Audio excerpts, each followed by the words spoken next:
Hi guys, my name is Kelsey. I'm a former member of the World Mission Society Church of God. I want to explain about the experience preaching in the World Mission Society Church of God. So I was recruited in this church when I was 18 years old. So from the time I was 18 until the time I was 28, I preached or as a member of the World Mission Society Church of God. So I think there's a lot of questions regarding preaching. So around 2016,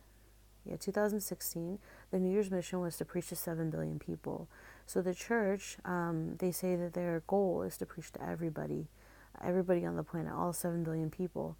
But the thing is they don't really preach to everybody.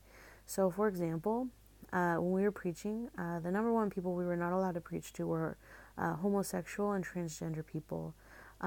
They'll say like, oh, we accept homosexual and transgender people, they just need to leave their lifestyle and then commit to a life with the church. But the thing is they wouldn't even allow us to preach to them. So we weren't allowed to preach to them, and then they decide if they want to leave their lifestyle or not. But we just stopped preaching altogether to them. If they didn't, because if they outright looked like they were like gay or transgender, we didn't even go up to them. But if it wasn't until after we started talking to them that we realized something was different, then we wouldn't continue preaching to them. And another group we were not preaching to were the elderly. So you may wonder, there's some elderly people in the Church of God, right? So it's not that we're not allowed to preach to them, it's just they're not the desired group for us to preach to.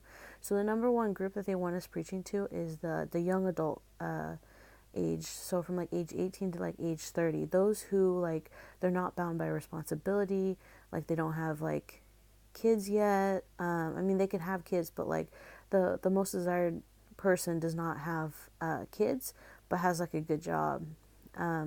So like if we were preaching like door to door and we found like some houses or some apartments that were like mostly elderly people, we would actually move to a different area. Same with like apartment complexes or houses in like poorer areas. If the people answering the door were like a little bit off, then we would actually go to like another neighborhood to preach. And so we wouldn't preach to them. We wouldn't preach we try not to preach to elderly people and poorer people. Definitely couldn't preach to homeless people. They told us outright that we cannot preach to homeless people because their main concern is not to hear the gospel, but it's for physical needs. So until they get a job, they cannot come to the church. And another group that they wouldn't allow us to preach to were Koreans living in America. So for example, there was this Korean woman who was working at a convenience store down the street from the church, and two members preached to her, and she wanted to hear more about God the Mother and the Bible. So they gave her information to the overseer's wife, and the overseer's wife would not go and study with them. She didn't tell the two people that she wouldn't go and study with them, but she told me that she wouldn't go and study with them. Eventually I was able to convince her to go, and she opened the Bible to like one verse, and then she said, oh, the woman's not interested. But the thing is I can understand Korean. In hindsight, the church probably shouldn't have taught me Korean, but I could understand enough to where she said, oh, she'd be interested in hearing some more. She wasn't overly excited to hear, but she said we could come back and explain more. But the overseer's wife wouldn't go back. So we would preach in areas like we go to universities, we go to community colleges. It's not actually like private universities and community colleges. We were not allowed to preach there because that is not, it's like private property. So there were some community colleges that we would get kicked out of, and then we just like wait a couple of days before we went back. And some members, they got kicked out of the same community college enough times where the security guards took a copy of your license, and they said if you come back, we'll arrest you. So those particular members didn't go back to that one for a while. But after like a year, they'll go back, and then other members will go in the meantime. Same with malls. So we go to the malls a lot to preach, especially at night.